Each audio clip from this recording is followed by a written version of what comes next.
Lettre aux Galates.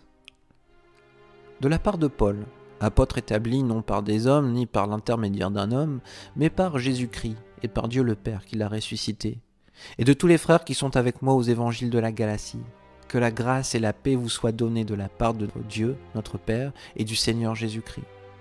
Il s'est donné lui-même pour nos péchés afin de nous arracher à l'actuel monde mauvais, conformément à la volonté de notre Dieu et Père, à qui soit la gloire au siècle des siècles. Amen.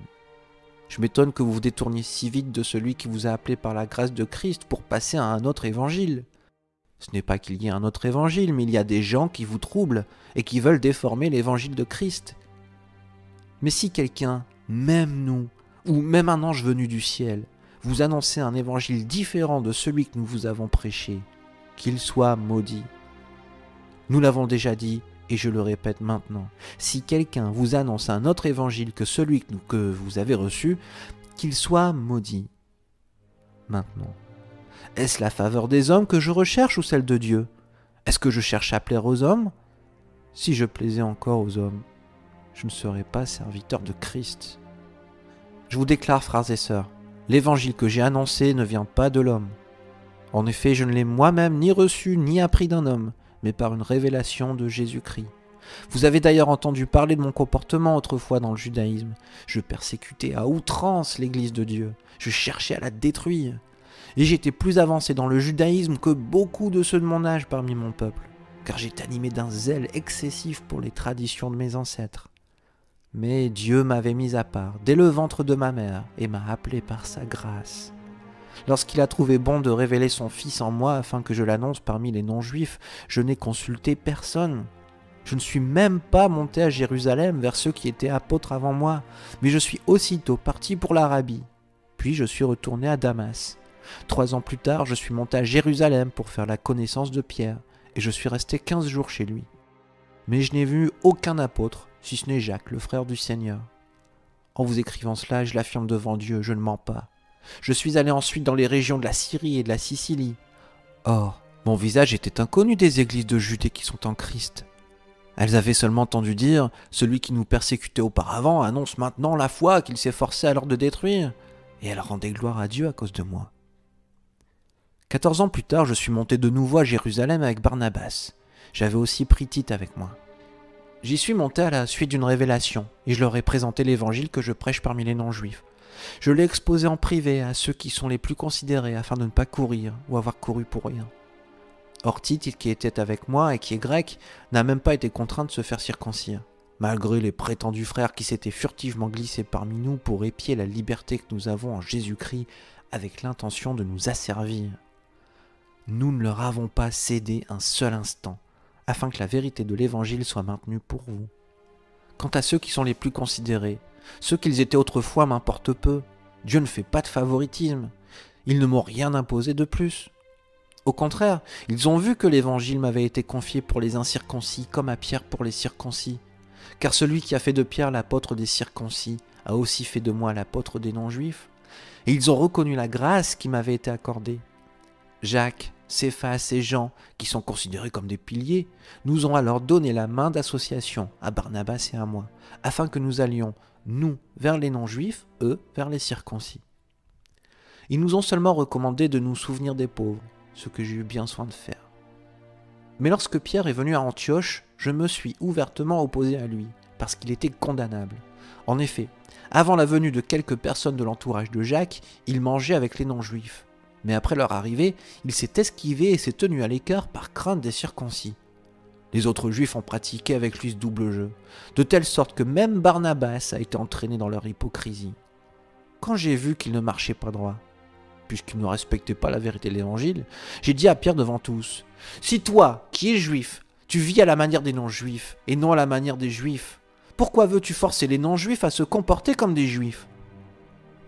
Nous sommes des juifs de naissance et non des pécheurs issus des autres nations. Cependant, nous savons que ce n'est pas sur la base des œuvres de la loi que l'homme est déclaré juste, mais au moyen de la foi en Jésus-Christ.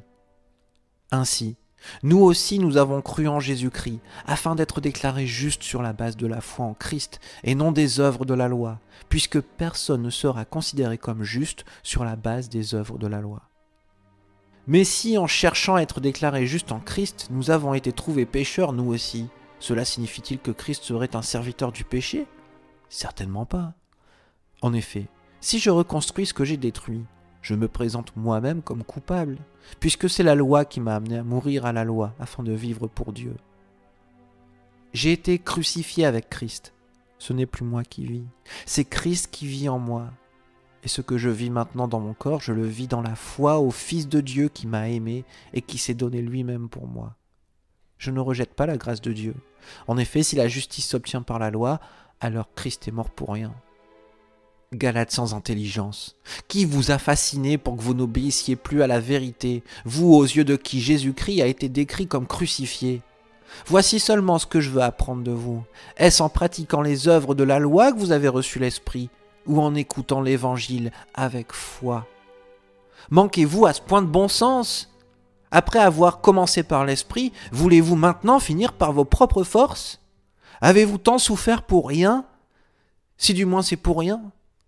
Celui qui vous accorde l'Esprit et qui accomplit des miracles parmi vous, le fait-il donc parce que vous pratiquez les œuvres de la loi ou parce que vous écoutez avec foi? Tout comme Abraham eut confiance en Dieu et que cela lui fut compté comme justice, reconnaissez donc que ce sont ceux qui ont la foi qui sont les fils d'Abraham. Or, l'Écriture prévoyait que Dieu considérerait les non-juifs comme justes sur la base de la foi, et elle a d'avance annoncé cette bonne nouvelle à Abraham. Toutes les nations seront bénies en toi. Ainsi, ceux qui croient sont bénis avec Abraham le croyant. En effet, tous ceux qui dépendent des œuvres de la loi sont sous la malédiction. Car il est écrit « Maudit soit tout homme qui ne reste pas fidèle à tout ce qui est écrit dans le livre de la loi pour la mettre en pratique. » De plus, il est évident que personne n'est déclaré juste devant Dieu dans le cadre de la loi, puisqu'il est dit « Le juste vivra par la foi. » Or, la loi ne s'appuie pas sur la foi. Elle dit au contraire, l'homme qui mettra ses règles en pratique vivra par elles. Christ nous a rachetés de la malédiction de la loi en devenant malédiction pour nous, puisqu'il est écrit « Tout homme pendu au bois est maudit ». C'est ainsi qu'en Jésus-Christ, la bénédiction d'Abraham touche aussi les non-juifs, et nous recevons par la foi l'Esprit qui avait été promis. Frères et sœurs, je parle ici selon les règles humaines. Quand un testament est établi par un homme, personne ne peut l'annuler ni lui ajouter quelque chose. Or, les promesses ont été faites à Abraham et à sa descendance. Il n'est pas dit « et aux descendances » comme s'il s'agissait de plusieurs, mais c'est d'une seule qu'il s'agit, à ta descendance, c'est-à-dire à Christ. Voici ce que je veux dire. Un testament que Dieu a établi, la loi survenue 430 ans plus tard, ne peut l'annuler et rendre ainsi la promesse sans effet. En effet, si l'héritage venait de la loi, il ne viendrait plus de la promesse. Or, c'est par une promesse que Dieu a accordé sa grâce à Abraham. Pourquoi donc la loi? Elle a été ajoutée ensuite à cause des transgressions, jusqu'à ce que vienne la descendance à qui la promesse avait été faite. Elle a été promulguée par des anges au moyen d'un médiateur. Un médiateur n'intervient pas quand il y a une seule partie. Or là, Dieu est seul. La loi est-elle donc contre les promesses de Dieu? Certainement pas. Si une loi qui puisse procurer la vie avait été donnée, la justice viendrait réellement de la loi. Mais l'Écriture a déclaré le monde entier prisonnier du péché, afin que ce qui avait été promis soit accordé par la foi en Jésus-Christ à ceux qui croient. Avant que la foi vienne, nous étions prisonniers sous la garde de la loi en vue de la foi qui devait être révélée. Ainsi, la loi a été le guide chargé de nous conduire à Christ, afin que nous soyons déclarés justes sur la base de la foi. Depuis que la foi est venue, nous ne sommes plus soumis à ce guide. Vous êtes tous fils de Dieu par la foi en Jésus-Christ. En effet, vous tous qui avez été baptisés en Christ, vous êtes revêtus de Christ. Il n'y a plus ni juif, ni non-juif, il n'y a plus ni esclave, ni libre, il n'y a plus ni homme, ni femme, car vous êtes tous un en Jésus-Christ. Si vous appartenez à Christ, vous êtes donc la descendance d'Abraham, et vous êtes héritiers conformément à la promesse. Voici ce que je veux dire. Aussi longtemps que l'héritier est un enfant, il ne diffère en rien d'un esclave. Quoiqu'il soit le maître de tout, il est soumis à des tuteurs et à des administrateurs jusqu'au moment fixé par son père. Nous aussi, de la même manière, lorsque nous étions des enfants, nous étions esclaves des principes élémentaires qui régissent le monde. Mais lorsque le moment est vraiment venu, Dieu a envoyé son Fils, né d'une femme, né sous la loi, pour racheter ceux qui étaient sous la loi, afin que nous recevions le statut d'enfants adoptifs. Et parce que vous êtes ses fils, Dieu a envoyé dans votre cœur l'esprit de son Fils qui crie « Abba, Père !» Ainsi tu n'es plus esclave, mais fils. Et si tu es fils, tu es aussi héritier de Dieu par Christ. Autrefois, vous ne connaissiez pas Dieu. Vous serviez des dieux qui par nature ne le sont pas. Mais maintenant que vous avez connu Dieu, ou plutôt que vous avez été connu de Dieu, comment pouvez-vous retourner à ces principes élémentaires sans force et sans valeur auxquels vous voulez vous asservir encore? Vous faites très attention aux jours, aux mois, aux saisons et aux années. J'ai peur d'avoir inutilement travaillé pour vous. Frères et sœurs, je vous en supplie, soyez comme moi, car moi aussi j'ai été comme vous.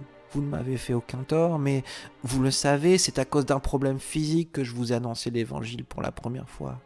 Et mis à l'épreuve par mon corps, vous m'avez montré ni mépris, ni dégoût. Au contraire, vous m'avez accueilli comme un ange de Dieu, comme Jésus-Christ lui-même. Où est donc l'expression de votre bonheur ? En effet, je vous rends ce témoignage. Si cela avait été possible, vous vous seriez arraché les yeux pour me les donner. Suis-je donc devenu votre ennemi en vous disant la vérité ? Le zèle que ces gens manifestent pour vous n'est pas pur, mais ils veulent vous détacher de nous afin que vous soyez zélés pour eux. Il est beau d'avoir constamment du zèle pour ce qui est bien, et pas seulement quand je suis présent parmi vous. Mes enfants, j'éprouve de nouveau des douleurs de l'accouchement pour vous, jusqu'à ce que Christ soit formé en vous.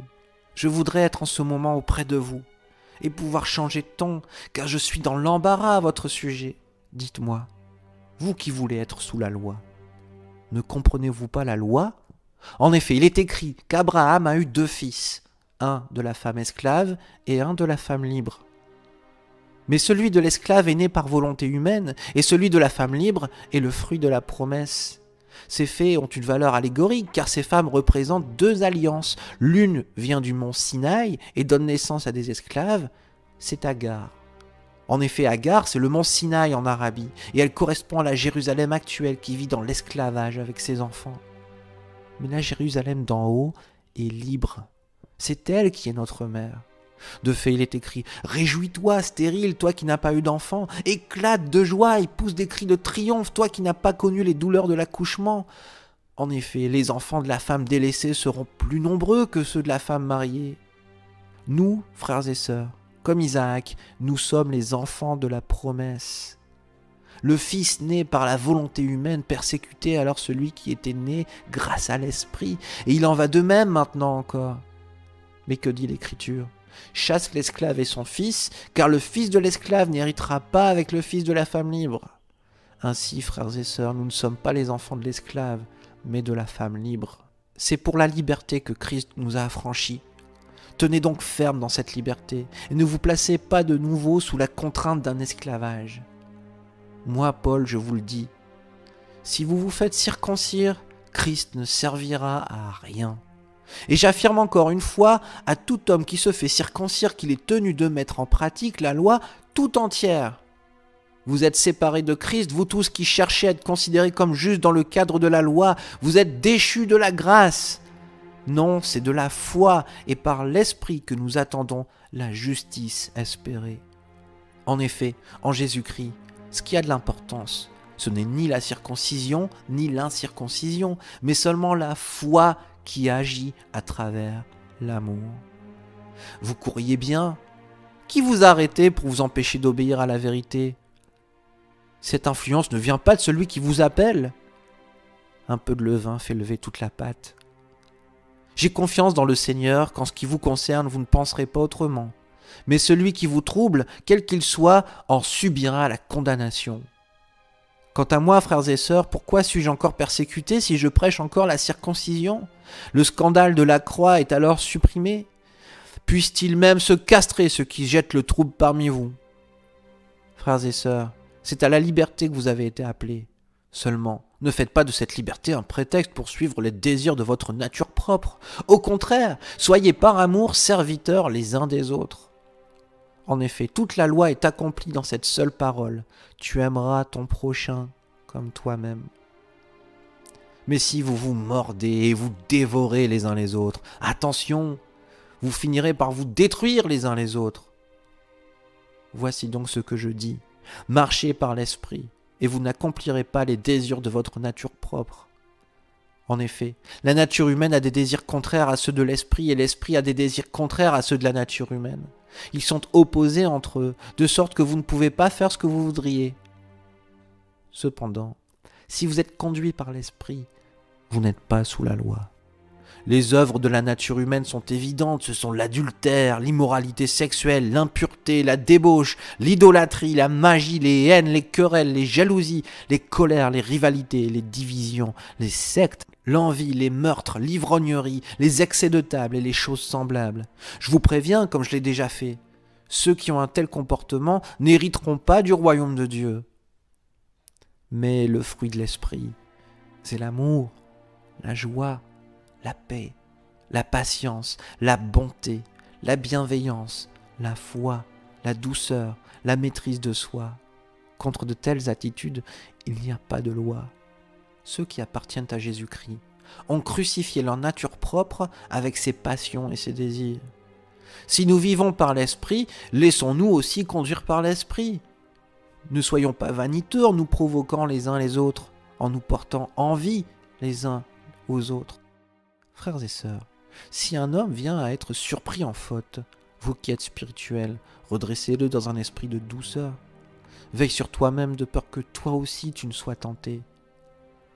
Portez les fardeaux les uns des autres et accomplissez ainsi la loi de Christ. Si quelqu'un pense être quelque chose alors qu'il n'est rien, il se trompe lui-même. Que chacun examine ses propres œuvres, et alors il aura de quoi être fier par rapport à lui seul et non par comparaison avec un autre. Car chacun portera sa propre responsabilité. Que celui à qui on enseigne la parole donne une part de tous ses biens à celui qui l'enseigne. Ne vous y trompez pas, on ne se moque pas de Dieu. Ce qu'un homme aura semé, il le récoltera aussi. Celui qui sème pour satisfaire sa nature propre récoltera d'elle la ruine, mais celui qui sème pour l'esprit récoltera de l'esprit la vie éternelle. Ne négligeons pas de faire le bien, car nous moissonnerons au moment convenable, si nous ne nous relâchons pas. Ainsi donc, pendant que nous en avons l'occasion, pratiquons le bien envers tous, et en particulier envers nos proches dans la foi. Voyez avec quelle grosse lettre je vous écris de ma propre main. Tous ceux qui veulent se faire bien voir par les hommes vous obligent à vous faire circoncire uniquement afin de ne pas être eux-mêmes persécutés pour la croix de Christ. En effet, les circoncis eux-mêmes ne respectent pas la loi, mais ils veulent que vous soyez circoncis afin de pouvoir tirer fierté de votre corps. En ce qui me concerne, jamais je ne tirerai fierté d'autre chose que de la croix de notre Seigneur Jésus-Christ. Par elle, le monde est crucifié pour moi comme je le suis pour le monde. En effet, en Jésus-Christ, ce qui a de l'importance, ce n'est ni la circoncision, ni l'incirconcision, mais c'est le fait d'être une nouvelle créature. Paix et grâce sur tous ceux qui suivront cette règle et sur l'Israël de Dieu. Que personne désormais ne me fasse de peine, car je porte sur mon corps les marques du Seigneur Jésus. Frères et sœurs, que la grâce de notre Seigneur Jésus-Christ soit avec votre esprit. Amen.